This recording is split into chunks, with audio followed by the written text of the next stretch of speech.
Here's a quick impression for you. This is the only impression I do.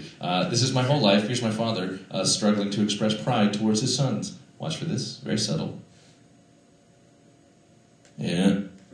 And then he just walks off. You bastard. Oh it's just like my whole life was like trying to guess the emotions of an animal. I was just like, what, are you happy? Are you happy? Are you proud of me? Are you just... My whole life would have been easier if my dad had a tail. That's what I'm saying.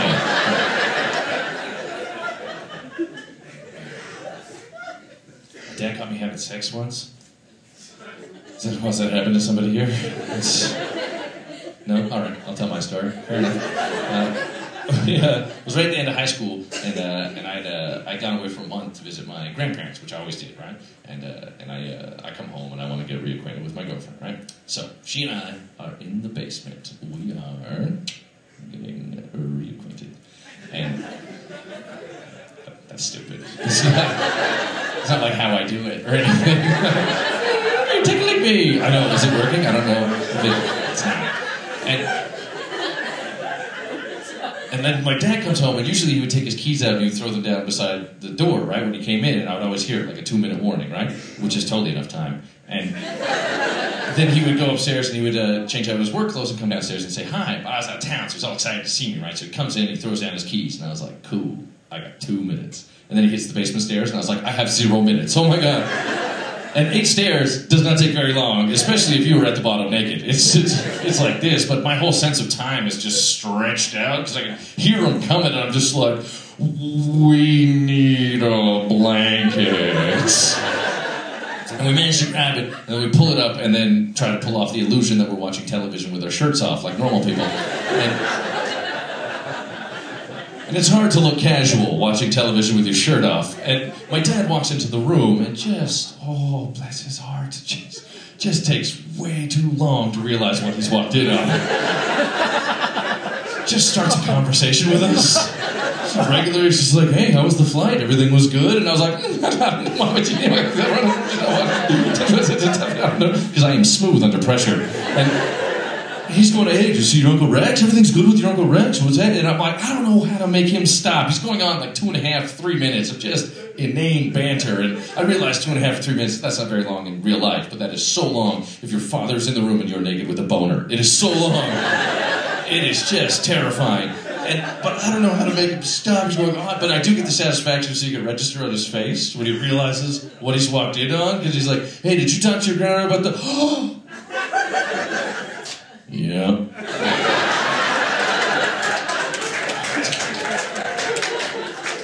It's a beautiful moment in my life. Let's just pretend that round of applause lasted long enough for this to happen. Thank you, 6 people on that side who tried to get it going again. Oh, that's all right, man. That's fine. Man, but I spent my... I was in high school. I spent my high school years like, girls didn't want to talk to me because I hit puberty when I was 17. Yeah, thank you. Yeah, that's 4 years too late, if you do the math. That's not a good look, I will tell you that. I was on the back cover of my grade 9 yearbook, and I was wearing, and I'm not here to brag to people, but I was wearing a button-down polka dot dress shirt, buttoned all the way at the top. Oh, what's up now? I had a gold chain and a medallion on over that. Let a player play, right? I parted my hair like an inch above my ear, which you don't really see a lot, but that way I would get the volume. It would come up, swoop across my eye. Dramatic. It looked like I was made out of porcelain. That's not good. That's a look where women are like, I'm going to let that simmer. That needs some time, man. People always post that picture on Facebook. Like, they'll post it, and then they'll tag it, and then I'll untag it, and then they'll repost it, and they'll tag it, and I'll untag it. It's a fun little circular thing we do. And Facebook is fun for me, because I'm on... some of you guys know the show Video on Trial, Much Music. Some of you guys know that show? Good. 4 people. Cool. These 2 people here, they also know it. They're just back home on YouTube, just like, why would I pay to get in? This shit's free online. But all kinds of people watch that show, and then they'll add like me and all the other people on Facebook, so which is totally cool. Fine, I'm probably Facebook friends with a whole bunch of people in this room, but like a big chunk of the audience of that show is 14-year-old girls, And they are the most excited about what's happening in the show. And I was post on my wall and stuff, and send me messages and like weird. They were like, "Hey, can you write happy birthday on my wall and then my friends will see it?" I'm like, "Oh, you're adorable." But anyway, if you look at my Facebook account, I have like thousands of friends, and most of them are 14-year-old girls. But which is totally fine. But Facebook is also how people from high school get a hold of you. And a lot of people I went to high school with don't know what I do for a living now. So they just look on my Facebook and see I have thousands and thousands and thousands of 14-year-old girlfriends. What have you been up to, buddy? I'm like, I'm a principal now. Don't worry about it.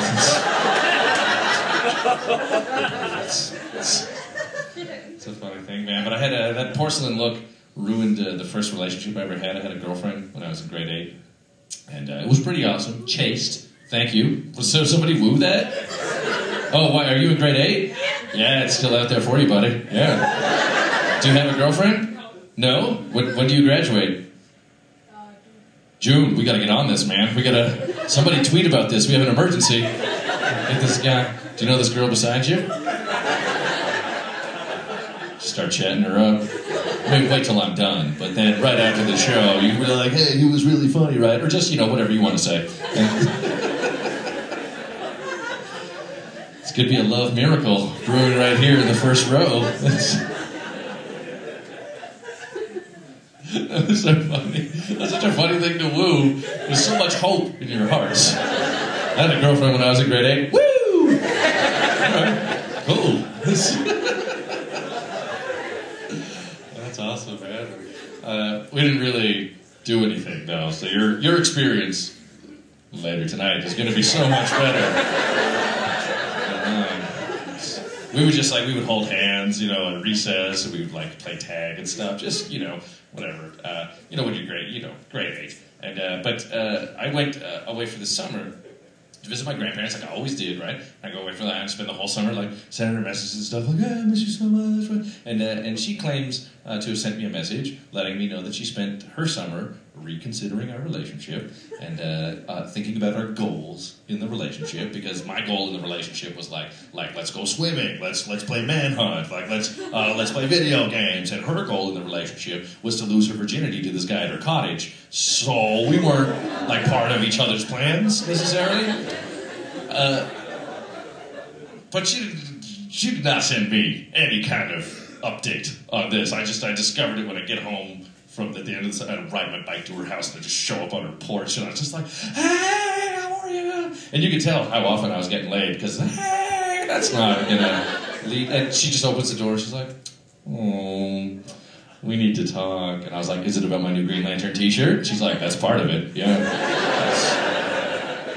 And I was a little heartbroken over how it went down, but I understand you got to be aligned in your goals in a relationship. You guys are dating right here, yeah. You got to be together. If tonight you go home and she's like, "You want to have sex?" and you're like, "Do you want to play Call of Duty?" That's a wrap. You guys are on different tracks.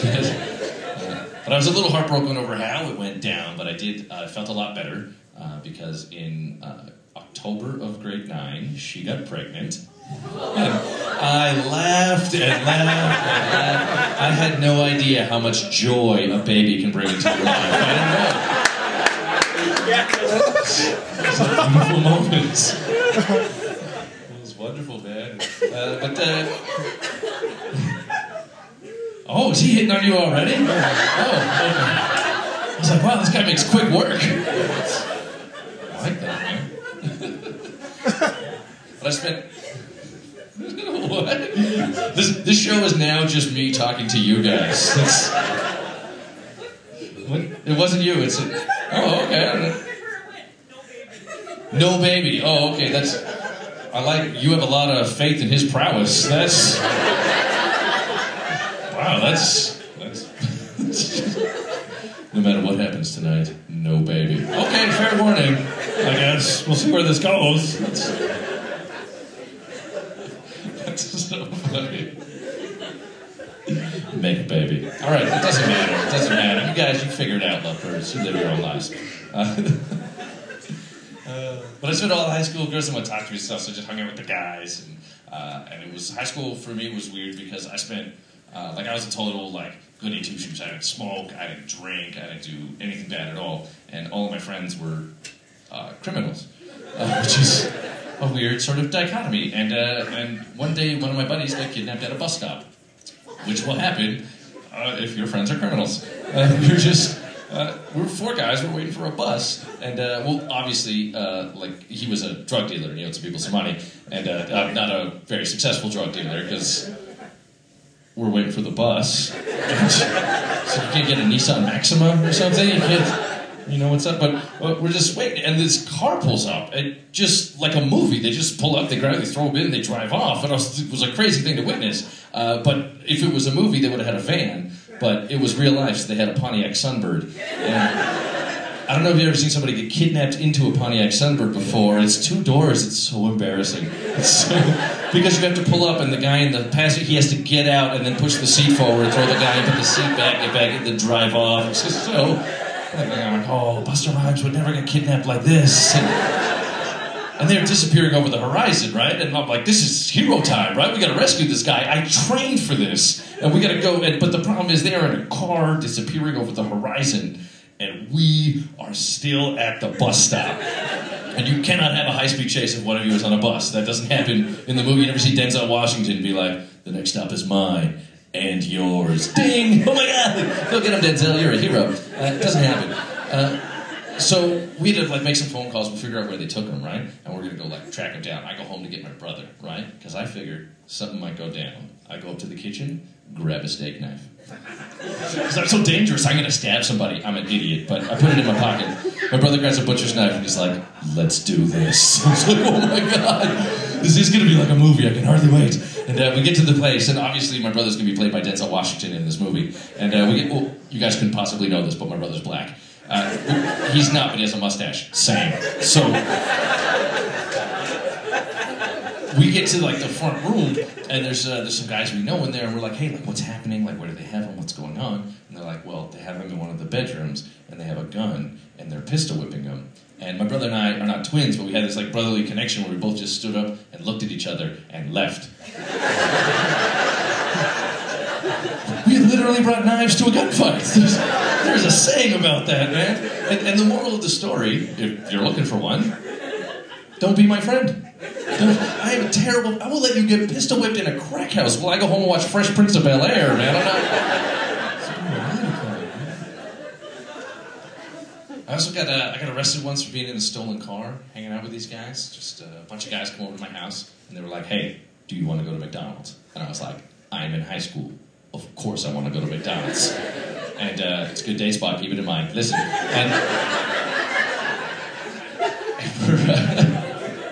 it's actually the worst date spot, but still. But these guys come over, and so we get into the car, and my brother's wearing a bathrobe and sandals, because that's how he rolls.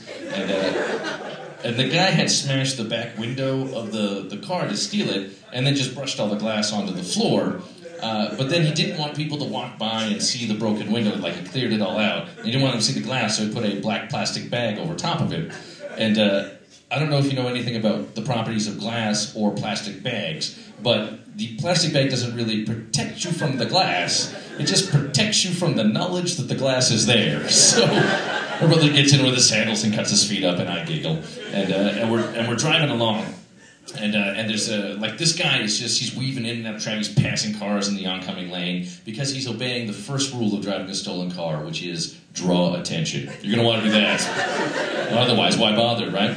And so we stop at a light, and just out of nowhere, this cop car pulls out, just right in front of us. And we were like, whoa, and the chairs are going, and 6 other cop cars come out, and all these cops burst out, and they're all running towards us, and we're all freaking out. We're like, oh my God, what's happening? This is so cool. But part of the, half of the cops, or a quarter of them, are undercover cops. So they're wearing what they believe will allow them to infiltrate into a high school. So they have just terrible guesses. The guy's wearing the zebra sprint striped the jogging pants and a cut off jean vest that says Wu-Tang Clan and marker on the back.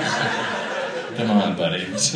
Yeah. Although I was wearing probably size 40 jeans from Stitches that were all ripped up, and I had a medallion on that said Tunzo Guns. So listen. really in a position to criticize. And I don't know what this APB that they sent out said about us, but they thought we were armed and dangerous, like some sort of cartel of like Colombian drug smugglers disguised as 16-year-old high school students. But they come that like violent. These guys are aggressive, and they're yanking guys out of the car. And I don't know what their thing is, but the cop grabs me, slams me up against the car, and he goes, "Where's the goddamn gun?" And I was like, "Oh, my medallion has misled you, sir. We have guns, oh guns. I thought we were going to McDonald's." And they arrest us and they bring us like to the police station, and we get put in like interrogation rooms, and it's just like a table and 2 chairs, a little tiny room, and the cop is coming in and grilling me. He's trying to like trick me with his cop moves and stuff, and he's like, "Hey, I was just talking to your buddy in the other room, the guy who was driving. You know what he told me? He told me you stole the car. What do you have to say about that?" And I was like, "Oh, sir, you got to get a different trick, because I've seen this one on TV." "What, are you serious? Like, I haven't seen Law and Order? It's been on since the 80s, man. What are you talking about?" And because I knew that being in a stolen car is not a crime if you don't know that the car is stolen, because I'm from Oshawa and they teach you that shit in high school. So I had knowledge on my side, right? So I was just throwing like some street game at him, right? I was like, "What? I don't care what, McDonald's, what?" Except I was crying. And so the cop is coming in and out and in and out and asking me questions, and then at one point, like the door opens, but he doesn't come in. It's just sitting open. I was just like, is this what opportunity looks like? This would be so amazing, like a jailbreak in high school. Do you know how cool I would be? Then I'd be a hero. They carry me on their shoulders like Rudy. It would be amazing. And while I'm building this fantasy in my head, my brother walks by, and I walked out and I'm like, "Hey dude, we should make a break for it." And he's like, "They let us go, moron." And I tried to be all cool, like I already knew that, and I was like, "Yeah, I done been knowing that," because my first language is English, but my second language is American rap songs. So, and then I just tried to just go with the moment, try to like walk off all cool. I was like, "Man, you know how I do, son." And then I walked off with a limp. And I'm like, it's a weird choice to make. My brother's just like, "Would you cut? I'm the one with the cut feet." And I'm like, "What, guy? What? It's a weird choice to walk like, there's nothing wrong with my feet. It's a weird choice to put a thought into people's head where people are like, "Oh man, that guy's kind of gangster, but also kind of disabled." Yeah, guy. I get benefits and shit. Parking spots. That was my Jamaican accent, by the way. I don't know if you picked up on that. I can really only do one accent. It's just my voice deeper. "Hi, I'm Jamaican." It's terrible. It's not very good. It's almost exactly the same as my Lethbridge accent, if you've heard it. Yeah, that was high school for me, man. That was,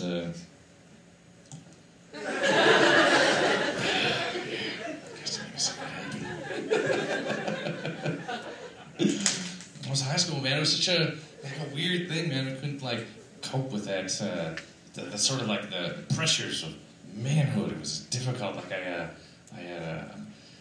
have trouble even now admitting things. This is a bit of an exercise for me. I'm afraid of dogs.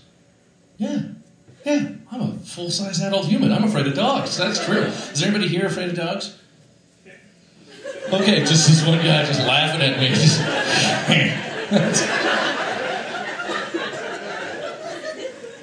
If there's an onomatopoeia for loser, it's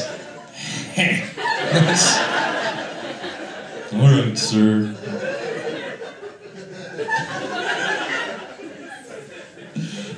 I'm afraid of dogs. I'm afraid of dogs because I know something that you guys do not know. I'm afraid of dogs because you guys think you can win a fight against a dog. You cannot. No, you can't win a fight. Dogs are so dangerous and fast. Because you guys have been playing with dogs your whole life. I don't play with dogs. Because, I don't like my hands to smell like dog and stuff. But, you have, a scarf or something, and it's in the dog's mouth, and you're doing this, and the dog's like, arr, arr, arr. You're like, "Oh, we're having so much fun together." You walk away. The dog is just like, "I will murder you when I see fit." Dogs are so dangerous and evil. You ever look them in the eye? You don't know what they're thinking. They're so... I don't know if you guys get on YouTube and you obsessively watch videos of dogs attacking humans like I do, and then you can't sleep. But if you do, you would realize you can't win a fight against a dog because dogs are so fast. Because you think, because you probably, like me, plan out the scenario, you see a dog coming and you're like, how am I going to fight this dog, right? You guys do that too, right? Anyway, you guys think the dog comes towards you, jumps, and you're like, yeah, front block, right? Right? I took karate, I still got it. And even if the dog opens its mouth, right, bites your arm, who cares? Sacrifice the arm, right? Because then you're going over the top. You've got him right where you want him, right? But the problem is the dog is so fast. You go to block, he changes his mind. Mid-street, just bite you in the kidney, bleeding, you're on the ground. It's over. He's got you by the throat. You're done. I'm just saying, it's so dangerous. If a dog hits you by your throat, you're just like, hey, whatever you want, dog. That's cool. I'm just saying, if you have a dog at home, start being nicer to it.